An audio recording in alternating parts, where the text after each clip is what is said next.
Hey, what's up, everyone? How you doing? It's me, Mr. 4K Upscaler. This video, it's done by request, honestly.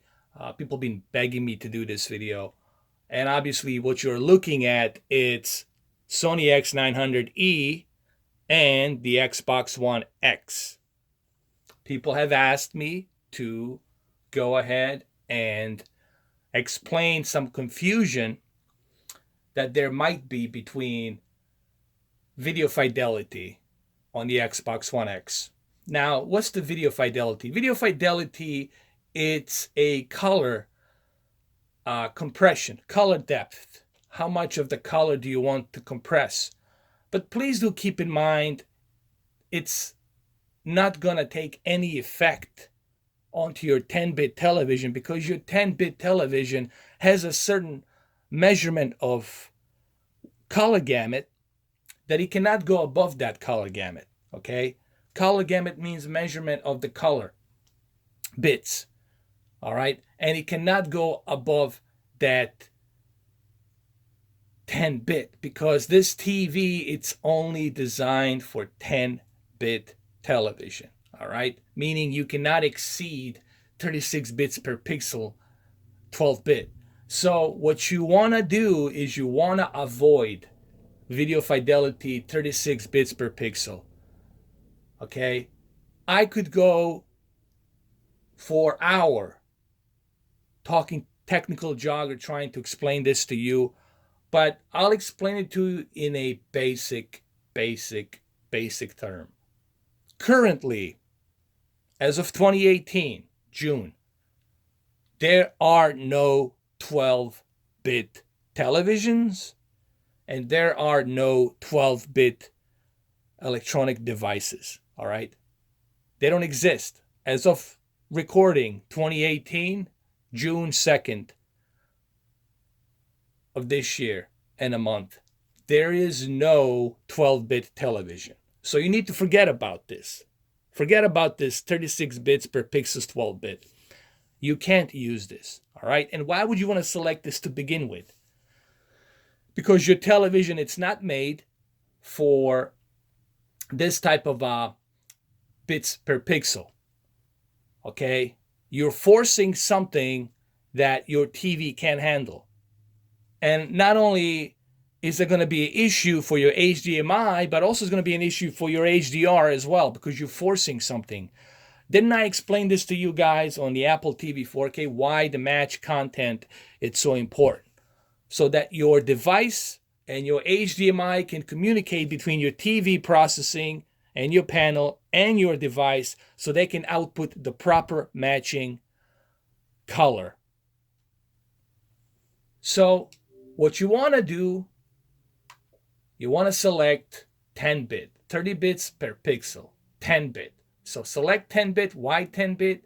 You can select 8-bit if you want to. It's not really going to matter much because automatically once you select a 4K HDR game, automatically the display will select 10-bit, 30 bits per pixel. So you want to forget about this. This is really not that, it's not going to do anything. It's just might cause you some problems. So stay away from this. I would just select 10-bit. Why 10-bit? Because you already know that this TV supports 30 bits per pixel, 10-bit. So select 10-bit. There it is.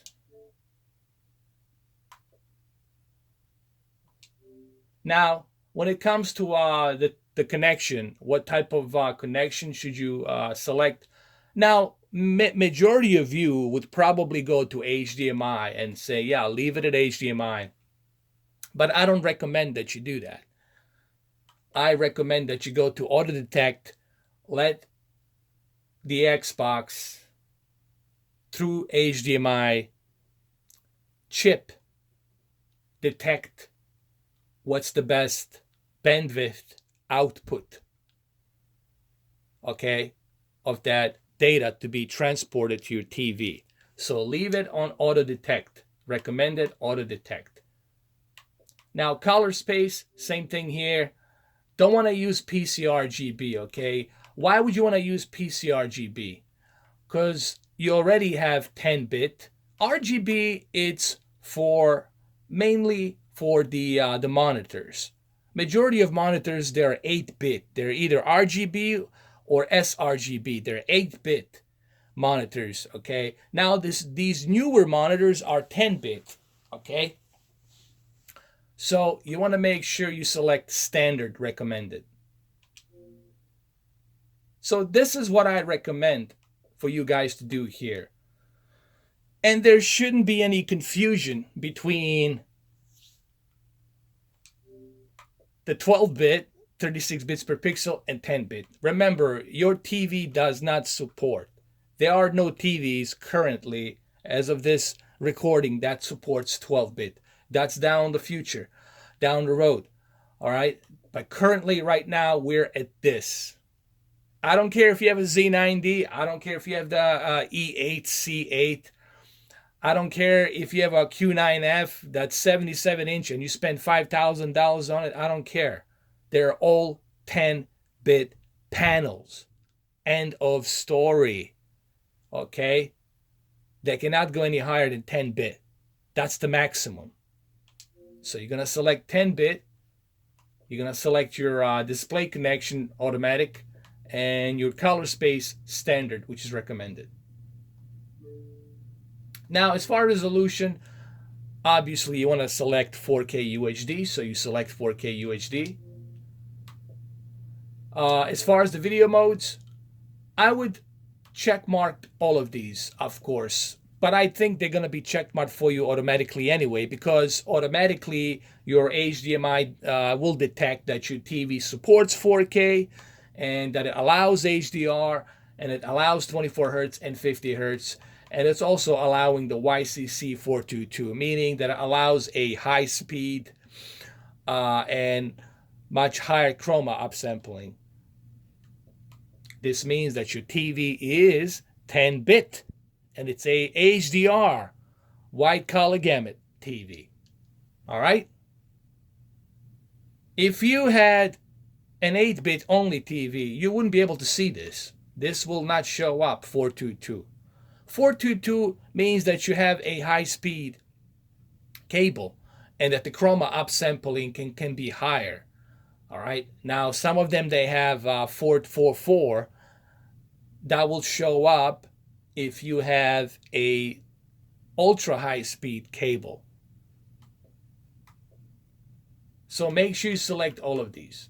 Select all of this. As you see, these right here allow 3D. I don't have a 3D refresh rate. I don't have a variable refresh rate because this TV, it's only 60 Hertz. There's another confusion that I want to talk about. A lot of people been messaging me, telling me, hey man, have you tried on your Sony's 120 Hertz TV? I said, no, it is not. All of these TVs, guys, this is why I get so angry, because there's so much trash dump on the YouTube of misinformation. So many people, they want to be tech guru TVs guys, you know. They want to go and whip up their freaking cameras and talk out of their ass without doing any research, without doing any kind of hard goddamn work. But they want to go ahead and they want to tell you that there's 120 Hertz. There's no 120 Hertz television. They don't exist. There's only Motionflow that makes soap opera effect. And people seem to confuse Motionflow with 120 Hertz for some stupid ass reason. I'm sorry for the language, but it makes me angry when I see how stupid some people are. How about you go to the real source and you learn how the TVs are made? Your TV can only be, if you live in England, can only be 50 Hertz, because that's the standard for European and England. Or if you live in North America, United States, it can only be 60 Hertz. That's what everybody agreed on. So there's no 120 Hertz TVs. They don't exist. There's only monitors, PC monitors, that support refresh rate of 144 Hertz and 120 Hertz. These monitors, they use DisplayPort, okay?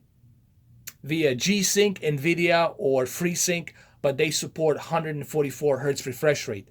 And you got to use a DisplayPort to have that refresh rate. And you got to have a really powerful graphics cards to begin with as well. So there are no 120 hertz televisions. They don't exist. There's only 60 hertz or 50 hertz. If you live in Europe, it's 50 hertz. If you live in United States, is 60 hertz. Okay? Hopefully that clarifies something. Motionflow, it's something different. Motionflow is the picture. What it basically does, it combines the fast moving frames of the picture, it combines them together. So that way it makes it all sink in to make it look like a soap opera effect. All right? In a basic terms, that's what it does. All right? But that's not the refresh rate. There's two different things. Motionflow, it's something totally different that the processing chip of the television, it's giving you that. It's almost like a filter. Think of it like a filter that it's giving you that fast moving duplication of the pictures to make it look more soap opera like. And that's why you see that judder, because he's trying to sink in. All right? Hertz is something totally different. All right? Refresh rate, it's something totally different. This is why 144 hertz refresh rate monitors and 244 refresh rate monitors are the best and the only thing that the PC gamers are using. All right? This should be obvious enough. So there's no 120 hertz televisions out there. They don't exist, guys. Not that I know of. And if you think there are, if they exist, please do send me a link down below and tell me the name of the company and the brand that's making 120 hertz televisions, because they don't freaking exist. All right?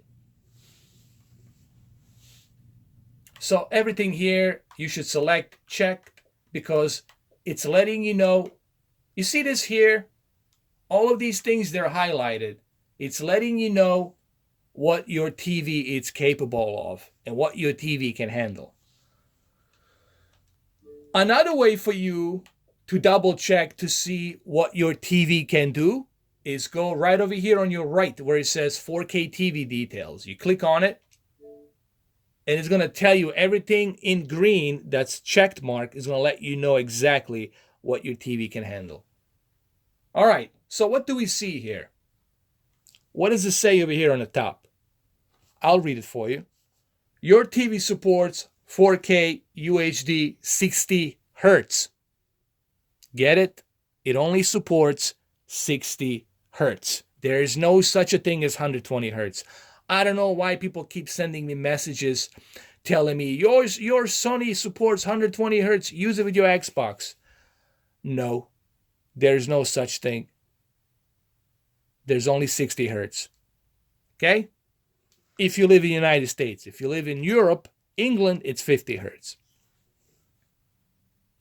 Let's go. Watching movies and TV. Your TV supports 4K 10-bit at 20 hertz, supports 10-bit 4K at 50 hertz, and it supports 4K 10-bit at 60 hertz. Nothing above 60 hertz. Everything's 60 and then below. And it supports HDR.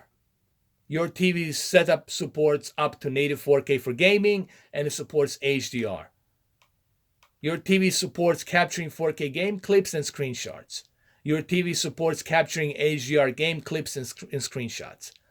So here, on the Xbox One X and on this TV, it tells you exactly what your TV is capable of. This is it. This chart right here, it's it. I don't give a damn what anybody else tells you. This is it. This is what Sony X900E can handle. And I don't care if you have 930E. The same thing will say here too. All right? There are no 120 hertz televisions.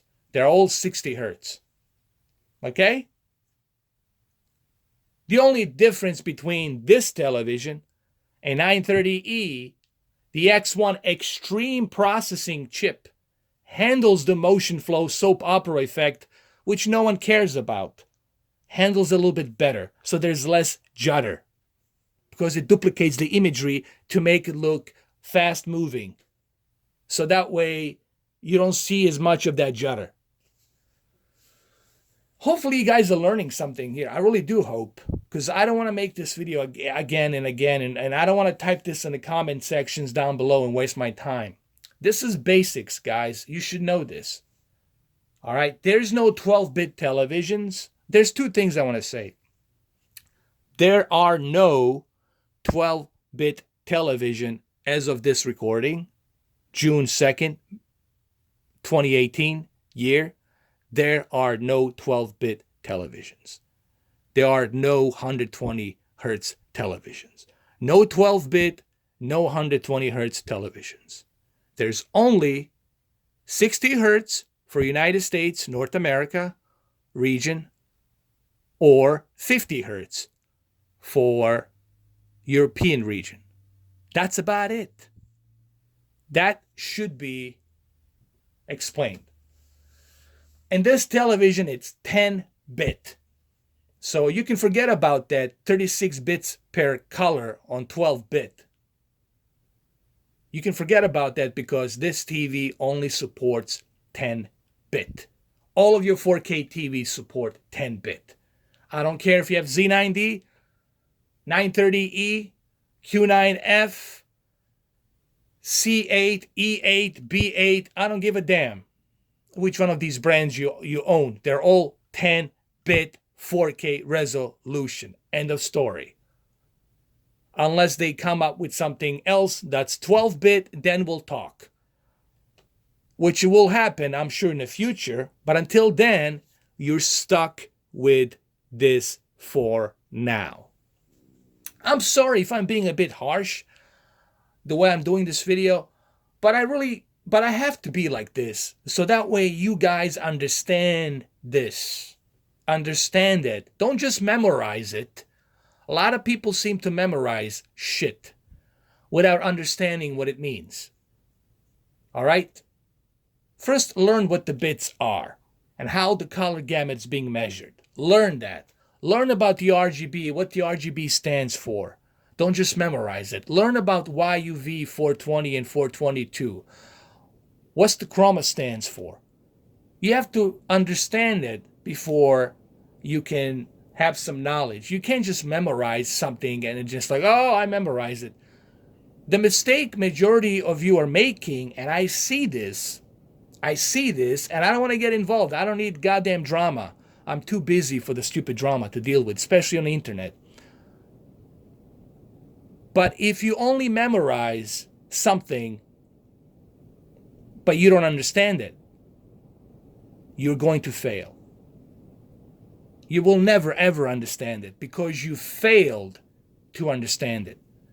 You can't just memorize something without having any knowledge what it does. And what's the purpose for it? And what does it do? What does a chroma do? What does the YUV stands for? What is that? I'm asking you. I know what it does, but I'm asking you. Do you know? Don't Google it, because Google will just give you some description. You're going to copy and paste it. You're still not learning. You're just memorizing, copying, and pasting. You need to know on top of your head, what does it do? What does the carburetor do in a car? What does it do? How does electricity works? How does it work? What is the alternative current? What is the difference between alternative current and direct current? What happened between Nikola Tesla and Thomas Edison?